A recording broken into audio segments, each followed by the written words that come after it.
Let us see the scaling or scalability. So scalability is the ability of a system to expand to meet your business needs.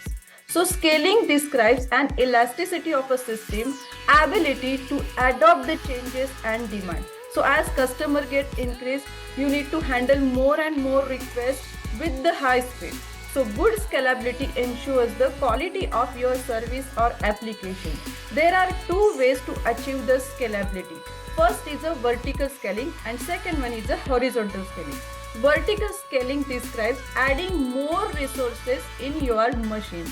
That is nothing but by increasing the RAM, by expanding the storage, by upgrading the CPU, by upgrading even network speed as well. So this is called as a vertical scaling. Another way to do this is horizontal scaling. Horizontal scaling describes adding additional nodes in your infrastructure to cope up with the new demands.